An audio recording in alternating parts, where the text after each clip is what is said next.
Okay, so there are 5 things that will make your meal 10 times better in taste, okay? When you start eating healthy, so you may eat whole foods, the bad thing is that the food sucks, okay? It is just bland, okay? It is just boring to eat. While if you eat junk food, it's great. I love it, junk food. So, yeah, I mean, how can you make your classical, like, healthy food taste good?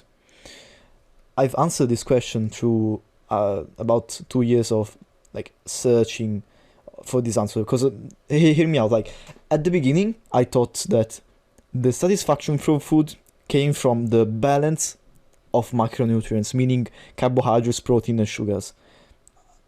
Sorry, carbohydrates. Sorry, sugars, fats, and proteins. Actually, it's not like that. Because if you think about, like, my theory was, okay, if there is more fat, it got a bit better. Okay, and I was convinced about that. But then I thought, like, I don't like butter. Like, I don't like to eat a stick of butter. If I take a bite of a stick of butter, I will not like that. So it's not actually the macronutrients that make the perfect, like, bliss point satisfaction of a food. So I searched for some of the answers.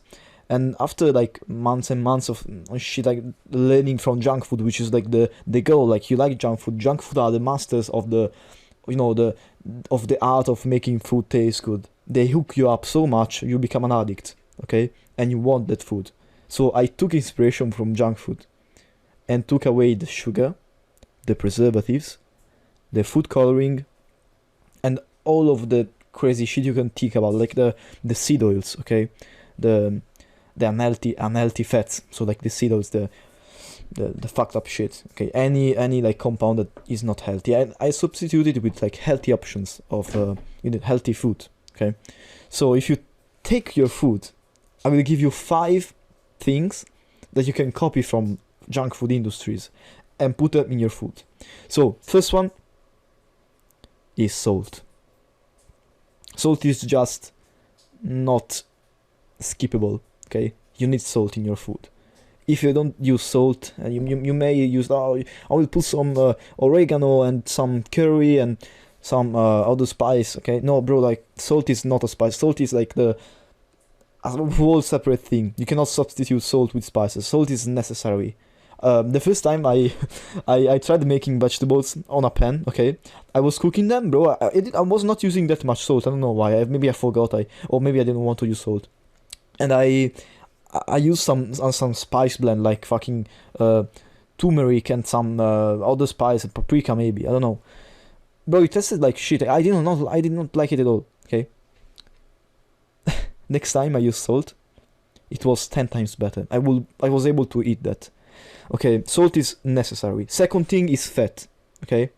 Actually, I'll give you the 5 main things and then I'll explain them in detail. So the first is salt. Second is fat. Third is umami, which means savoriness. Okay, the savoriness is umami, the same thing. Fourth is acidity. Okay, fourth is acidity, and fifth is sweetness. Okay, if you think about it, every junk food industries uses these like 5 things, from savoriness, and they use MSG, which is monosodium glutamate, which is the compound that makes the food taste good, like make the savoriness in a food. Okay, that's the molecule that gives savoriness. They use acidity. Okay, if you ever see like on beverages or even on the chips like Pringles and shit, they use acidity correctors. When they say correctors, they mean enhancer. So acidity enhancer, like they raise the pH. Sorry, they lower the pH. So like they raise the acidity. And we like acidic things for some reason. Some people may like more acidic things. I like very acidic things. Some people may like less acidic things. But acidity is something we crave for some reason. Even fruits are acidic, and we like fruits because they are sweet. Okay, which brings me to the sweetness. Sweetness is crazy used in junk food. Okay, they use sugar and sweetness and all this crazy shit. Okay, when I say sweetness in healthy food, I'm talking about onions, tomatoes, carrots, sweet vegetables, even fruit if you want, or even like milk is sweet. Okay, to a certain degree, not very sweet, but don't use sugar. Okay, in your dinner, in your lunch, in your cooking.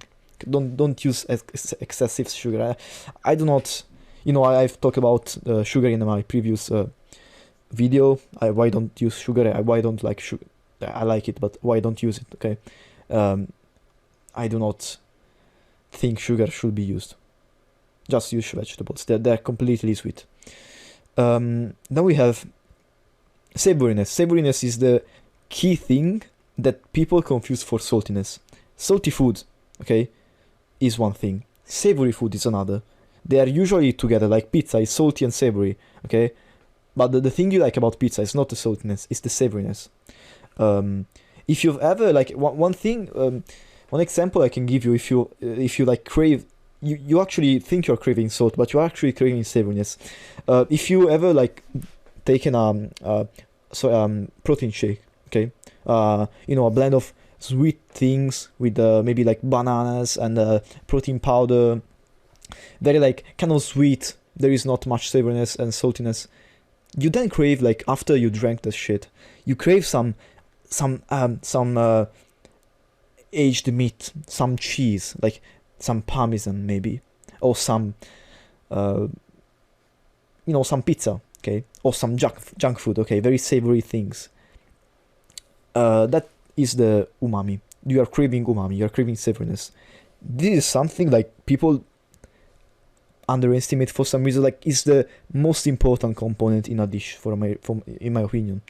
So umami, very important. You can achieve umami many ways. If you mix vegetables and proteins like meat, you're gonna get a very strong umami taste.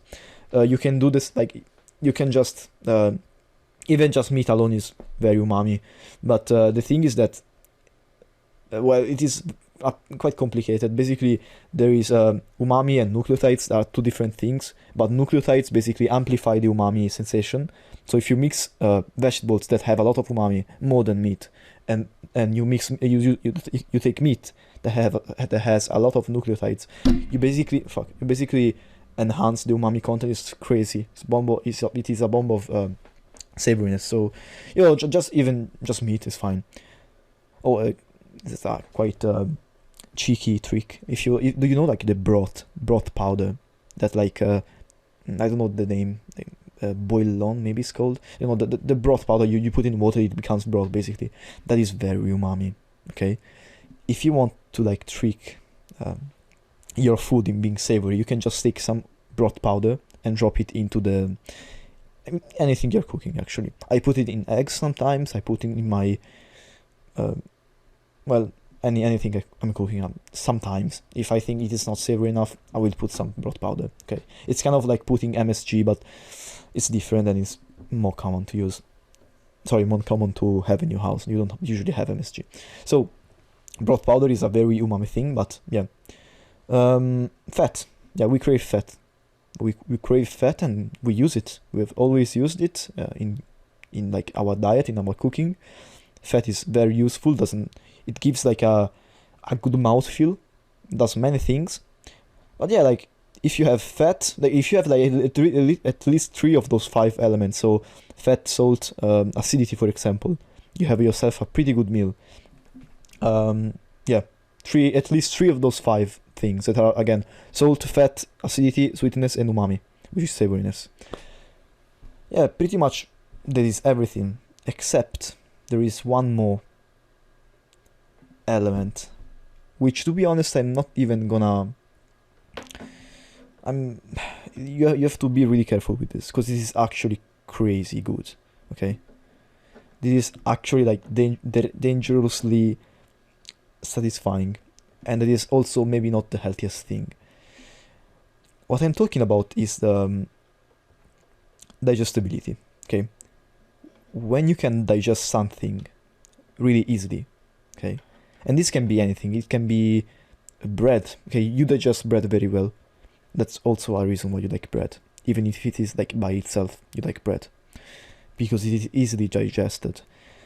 Or take for example, like the brown part of food. Okay, when you maybe are cooking some chicken, there is like those brown crusts. Maybe the skin is browning. Okay, that is very easy to digest because it's dry, and it is like basically pre-digested. anything that is easy to digest. This also include sugar. That's also a reason you like sweet things, because they are usually broken down into sugars, simple sugars, and you digest simple sugars easily. Basically, yeah, the digestibility of a thing determinates its satisfaction, its pleasure you get from the food. I'm saying like do not overdo this, because this is basically fast food. Fast food like McDonald's. You know, marathon runners literally eat McDonald's when they want to like have some get some energy. Maybe they depleted their glycogen stores or some shit. So they get literally like fast food because it is so fucking digestible that their body doesn't even need to like spend energy, spend ATP to digest the food. Well, if you give them fucking I don't know, meat or a vegetable, even fruit, they will have to spend energy to break down the fibers if it is vegetables or fruit, or the proteins if it is like meat, and you know it is very energy expensive to break down certain foods. Well, junk food is very like you don't need to digest it. It is already digested. You just swallow it, and you have your energy. So yeah, energy dense food are great. That's why you like dehydrated foods. Okay, even if it is meat, like dehydrated meat, beef jerky is great. Not only because it is extremely savory. Okay, it's very umami, and that's great. It is salty, sometimes sweet. That's why they add some sweetness. Maybe like they add. I don't like, to be honest, sweet stuff in beef jerky, but you know I just like salty and savoriness. They also add sometimes, no, not sometimes. They often place vinegar or Worcestershire sauce. You know the stuff. It is like a bit acidic, so there is another like pillar. If you see like what I'm talking about, they are adding more and more of those 5 principles, and you get a great snack. It, as I said, it can be dried meat as it can be dried fruit. You like dried fruit, as you like fucking cereals like Kellogg's, okay? Even if they are not extremely sweet, you will still kind of enjoy them when you eat them, because they are very dry. They are basically very easily digested. When you eat, you know, the classical like Kellogg's, you know, bland cereal, like crushed cornflakes. Okay, the cornflakes, they're dry and they are very easy to digest. So this is like the 6th pillar of the 5 pillars of pleasure in food. Keep in mind that this is like a theory I invented myself. I don't think there is this is like something confirmed. But to be honest, I'm finding this theory more and more true as I go on. It is crazy how much this is like. I see this everywhere. Okay, whenever I go in some place and maybe like my friends or my mother or my parents eat something, they say, "Oh, this is good." I always take a look at what they are eating and break it down in the 5 pillars. There are always at least 3 of them or 4 of them, and they are very high in their like characteristic. Maybe they are very, very savory or very salty or some shit. Okay, I always see this. Like, it's crazy how it is true. So yeah, these are the 5 plus 1, which is the secret one, which I recently discovered. I was trying to explain to myself why do I like the fucking bread. Okay, it is also umami because there is yeast, and yeast is umami. But you know, bread itself, like, you know, some crunchy bread with some stuff on top is great. Okay, and that's because it is easily digested. And you have to be careful with this because it can spike your insulin in a very like powerful way, and long term, like obviously you can eat some bread once in a while, it will not kill you, but long term it will a bit you know, it is generally advised to eat like slow to digest foods like vegetables or meat or eggs. Okay, they're not digested immediately, so maybe you should consider that. I'm not an expert in this field, but you know, generally junk food is not recommended, and junk food is easily digested, so just be careful about this metric. Yeah.